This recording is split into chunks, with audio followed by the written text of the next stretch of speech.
Hey, guess what? I'm super excited because today I'm going to talk about my favorite writing book. And I never read self-help books unless they're about writing. So there we go, there's that. And I'm just super pumped because this one is by Stephen King and it's called On Writing. This is my favorite book ever. It took me a really long time to read this because I really soaked in what it was talking about, and I really tried to gain some knowledge from it. I'm going to start off by saying I give it a 5 out of 5 because I think that this book is just super raw and super real. I've read a lot of self-help books about writing before, and I get super annoyed because a lot of them are just really discouraging. A lot of them will talk about how it's just annoying. They'll be like, if you do this, you're not going to get, picked up by an agent. If you do this, you're not going to be picked up by a publisher. And you have a 1 in 100 millionth chance for this to happen. And it's discouraging. It's like you're writing a self-help book, but you're being so discouraging. And this book was not discouraging. It showed you how there are discouragements in writing when you're seeking a career, but it wasn't boo you, I mean, there are a couple places in here where it was if you do this, fix it, come on. But it wasn't, that was more of grammar stuff. So, here we go. So the first thing I want to talk about with this book is he talks about getting rejection slips from when he submits his stories or his writings to different places, different magazines, different whatever. And it really stood out to me in here because we all know Stephen King. He literally is amazing and crazy minded, has so much success. Stephen King's insane. So when he talks about rejection slips, you really think about it because you're what the heck? Who, what in the world? It's Stephen King. So I'm going to read, I have a couple of quotes. Well, just one for this one. I'm going to read a quote about what he says about rejection slips that really stuck out to me. He says, "When I got the rejection slip from AHMM, I pounded a nail into the wall above the web core, wrote happy stamps on the rejection slip, and poked it into the nail." Okay, cool. He's keeping track of his rejection slips. Literally 2 sentences later, he says, "By the time I was 14, the nail in my wall would no longer support the weight of the rejection slips impaled upon it. I replaced the nail with a spike and went on writing." That's a lot of rejection slips from Stephen King. When I read that, it made me feel so much better. That sounds weird, but it made me feel so much better about having your writing rejected. Just because you have a rejection doesn't mean that it's over. And the best part about this quote is he said, "I replaced the nail with a spike and went on writing."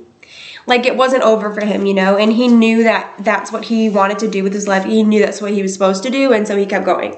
That was super cool to me, and I think that was one of my favorite things, ever to read in this story. He also talks about how hard writing is in this world, and how it's kind of almost like a burden, because, if you love to write, it's fun, and you super enjoy it, and that's all you want to do, but it's also can be super lonely, I think, because we're so in our heads and we're so in our different worlds that it gets really lonely, because you spend all day writing about these worlds and you're in another place, and then you come back home and no one experienced those experiences with you. So you're sitting there reliving these events in a different world, and then you don't have anyone to connect with about it. And he wrote a really cool quote in here about how writing is just almost a burden on your life, it can be. And he says, I thought it was really cool. He's talking about his desk and how he used to have this really big, old oak, just amazing desk. And it was the center of everything. But he went down kind of a path of destruction, and a lot of it led back to his desk. And so he writes this. He said, "It starts with this. Put your desk in the corner, and every time you sit down there to write, remind yourself why it isn't in the middle of the room. Life isn't a support system for art. It's the other way around." And that's my favorite quote of the whole book. Seriously, my favorite quote, because I think that's amazing that he kind of realizes that, like, yeah, writing's fun, but it's also really hard because you're the one who are creating worlds for other people to escape to. And it's hard because you can't escape your own thought process, you can't escape your own mind. Like, you're the one creating the fun for other people, and it's kind of a burden. So I thought that was really cool. Life isn't a support system for art, it's the other way around. Favorite quote in the whole book. He also talks about in this book about drugs. I just think it's really good to mention drug use in writing because a lot of people struggle with that kind of thing in their creativity. A lot of creative people struggle with using drugs because it kind of is a means of escape. So yeah, if you struggle with that, really good book to read. Yes. So he also wrote something kind of like profound about the flow of writing. And I think the worst thing for a reader is when you're reading through a story and you're reading like a description and you're like, oh my gosh, this just blows. Like, I don't even want to read. I want to skip through the pages, and get to the good part is how I feel sometimes. But he had a good point about flow here, about how not trying to make your sentences sound like you're too smart for your own good kind of thing. So he says this in his book about vocabulary. Remember that the basic rule of vocabulary is use the first word that comes to your mind if it is appropriate and colorful. If you hesitate, you will come up with another word. Of course you will. There's always another word. But it probably won't be as good as your first one or as close to what you really mean.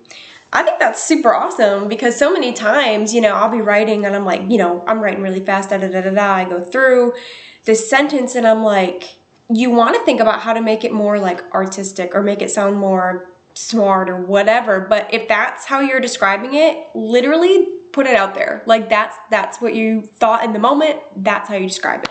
Okay, another thing I really liked about this book that really stuck out to me was when he was talking about writing his first draft. So I used to be maybe until about a year ago, I used to be super structured. I would like write out the plot.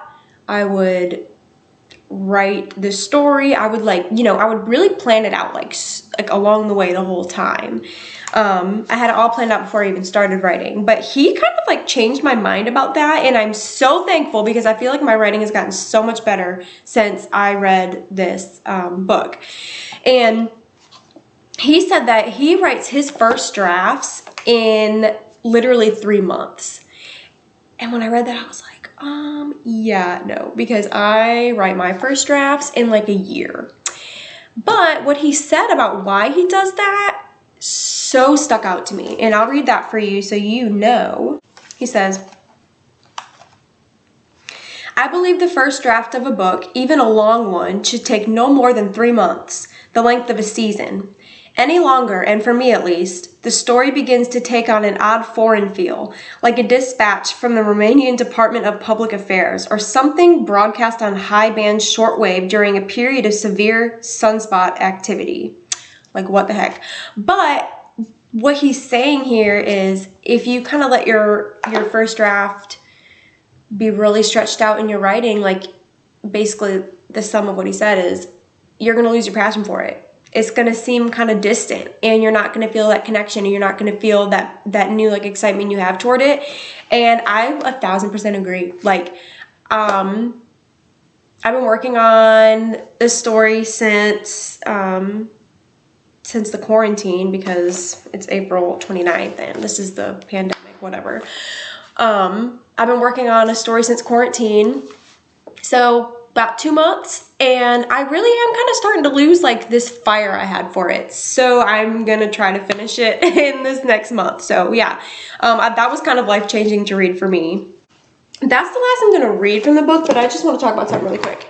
He talks about in his book that he does not have a format for writing. Like, there's no set, you start with the plot, and then you move to the story, and then you do this, and then you do that. A lot of the times, everyone's brain works very differently, and the way that we process or learn or work is incredibly different from the people around us. So I think that knowing that there really isn't a format that you have to follow when you write really frees you up and lets you be more creative. Because if you're trying to follow these like formatting steps, these points, you're just gonna get annoyed and you're just gonna not be your best self. So I like how he talks about that. He tells you about his writing process, and a lot of it is super like airy, you know, like his own style. He does tell you about how he does it, but he doesn't say you have to do it like this, which I love.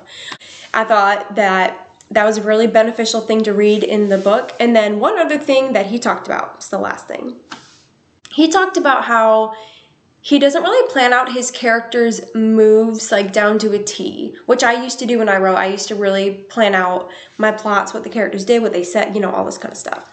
But he talks about when he's writing his story, how his characters, as he's writing them, they develop in a way that maybe he didn't really assume that they were going to develop. I mean, they are their own person. You're creating their own person. And so as you're writing, you get to know your own characters more. You get to realize how they're going to react in situations, and it might be totally different than what you thought you were going to make your character do. And that's really important to notice in your own writing. Like if you're writing a character who is super morally, you know, superior, I guess, a really great moral character, but going through your book, you're realizing that like, oh, they're a little deviant and I didn't really plan that in there. They're probably they might make the more deviant decision than the more moral decision when it comes to a big part in your story. So it really depends. I thought that was really cool. He kind of lets his characters take him through the story, and their decisions might affect how his story turns out. So that is my book review for Stephen King on Writing, a Memoir of the Craft. There's a little language in it, but I mean, I think it can be needed sometimes. I don't know, whatever. But yeah, so I thought it was pretty good.